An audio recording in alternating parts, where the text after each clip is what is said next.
Cinema అంటే కేవలం కథ కాదు, నటుల ఆత్మ ప్రాణం కూడా.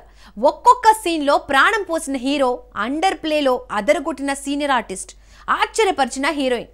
అయితే ఈ సినిమా అందరికీ నచ్చుతుందా? పూర్తి వివరాలు చూద్దాం. దుల్కర్ సల్మాన్ కెరీర్ లో ఇది బెస్ట్ పర్ఫార్మెన్స్ అని చెప్పొచ్చు. లుక్, బాడీ లాంగ్వేజ్, ఎమోషన్స్ ప్రతి కోణంలోనూ పర్ఫెక్ట్ అనే చెప్పాలి. ఒక్క తప్పు కూడా దొరకని స్థాయిలో నటించాడు. సముద్రఖని మళ్లీ నటుడిగా గుర్తు చేశాడు. చాలా సన్నివేశాల్లో అండర్ ప్లే చేసి సూక్ష్మ ఎక్స్ప్రెషన్స్ తో సీన్ ను ఎలివేట్ చేశాడు. ముఖ్యంగా ఒక సీన్ లో అతని కళ్లలో కనిపించే భావం అద్భుతంగా ఉంది. భాగ్యశ్రీ కూడా ఈసారి నటనలో మంచి మార్కులు సాధించింది. స్క్రీన్ ప్రెజెన్స్ బాగుంది. ఎమోషనల్ సీన్స్ లో ఆకట్టుకుంది. అయితే దర్శకుడు సెల్వా అత్యంత డీటెయిలింగ్ సన్నివేశాలు రాసినందువల్ల కొన్ని చోట్ల స్లో ఫేస్ ఫీల్ కలుగుతోంది. ఆర్టిస్టిక్ మూడ్ ఎక్కువగా, కమర్షియల్ ఎలిమెంట్స్ తక్కువగా ఉన్నాయి. మొత్తానికి విమర్శకులకు ఫుల్ మీల్స్ అయితే సామాన్య ప్రేక్షకులకు కొంచెం భారంగా అనిపించే అవకాశం ఉంది. మీ శిష్యుడు నట చక్రవర్తి టీకే మహాదేవన్. మరాఠీ నటి గిరిజా ఓక్ సోషల్ మీడియాలో అకస్మాత్తుగా వైరల్ అయింది. ఆమెకు వస్తున్న ఆదరణతో పాటు మార్ఫింగ్ ఫోటోలు బాధ కలిగిస్తున్నాయి.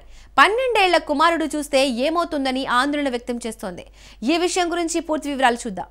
హిందీ, మరాఠీ, కన్నడ చిత్రాల్లో నటించిన గిరిజా ఓక్ గత కొన్ని రోజులుగా సోషల్ మీడియాలో సంచలనంగా మారింది. ఆమె ఇంటర్వ్యూ క్లిప్పింగ్స్ ఎక్కడ చూసినా వైరల్ అవుతున్నాయి. ఈ ఆకస్మిక ఆదరణపై గిరిజా సంతోషం వ్యక్తం చేస్తూనే కొన్ని బాధలు కూడా పంచుకుంది. ఇన్స్టాగ్రామ్ లో పోస్ట్ చేసిన వీడియోలో ఆమె మాట్లాడుతూ, నాకు వస్తున్న ప్రేమ, కాల్స్, మెసేజ్లు చూసి ఆనందంగా ఉంది. కొన్ని మీమ్స్ సరదాగా ఉన్నాయి, కానీ ఏఐతో నా ఫోటోలను అసభ్యంగా మార్ఫింగ్ చేస్తున్నారు. అవి చూడడానికే ఇబ్బందిగా ఉంటున్నాయి అని ఆవేదన వ్యక్తం చేసింది. నాకు 12 ఏళ్ల కొడుకు ఉన్నాడు.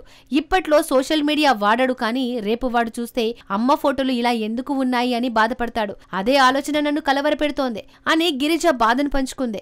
వ్యూస్ కోసం చీప్ ట్రిక్స్ మానుకోవాలని, ఎవరి ఫోటోలనైనా ఇలా ఎడిట్ చేసే ముందు 2 సార్లు ఆలోచించాలని కోరింది. అయినా ఈ పాపులారిటీ వల్ల తన సినిమాలు, సిరీస్లు మరింత మంది చూస్తే చాలు అంటూ సంతృప్తి వ్యక్తం చేసింది.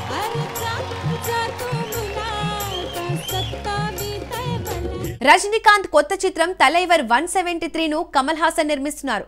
వారం క్రితమే దర్శకుడు సుందర్ సితో అనౌన్స్ అయింది. కానీ ఇప్పుడు ఆయన అనుకోని కారణాలతో ప్రాజెక్ట్ నుంచి తప్పుకున్నారు. ఈ విషయం గురించి పూర్తి వివరాలేంటో చూద్దాం. సూపర్ స్టార్ రజనీకాంత్ నటిస్తున్న తలైవర్ 173 చిత్రాన్ని యూనివర్సల్ హీరో కమల్ హాసన్ నిర్మిస్తున్నారు. వారం క్రితమే దర్శకుడు సుందర్ సితో ఈ ప్రాజెక్టు అధికారికంగా ప్రకటించారు. అయితే ఆశ్చర్యకరంగా సుందర్ సి అకస్మాత్తుగా ఈ చిత్రం నుంచి తప్పుకున్నారు. ఈ మేరకు ఆయన అధికారిక నోటు విడుదల చేశారు. అనుకోని పరిస్థితుల కారణంగా తలైవర్ 173 నుంచి తప్పుకుంటున్నాను. రజనీకాంత్, కమల్ హాసన్లతో అనుబంధం అలాగే కొనసాగుతోంది. వారితో గడిపిన క్షణాలు జీవితాంతం గుర్తుండిపోతాయి అని సుందర్ సి రాసుకొచ్చారు. అయితే ఈ నిర్ణయానికి గల కారణాలు ఏంటి అనేది ఇంకా స్పష్టత రాలేదు. అనౌన్స్మెంట్ సమయంలోనే సుందర్ సి దర్శకత్వం పట్ల అభిమానులు అసంతృప్తి వ్యక్తం చేశారు. గతంలో అరుణాచలం హిట్ అయినా ఇటీవల కాలంలో ఆయన తీసిన చిత్రాలు అంతగా ఆకట్టుకోలేదు. ఇప్పుడు సుందర్ సి స్థానంలో కొత్త దర్శకుడు ఎవరు అనే ఉత్కంఠ నెలకొంది. సింగన్న బయలుదేరనే పళ్ళారే మంచి కాలం.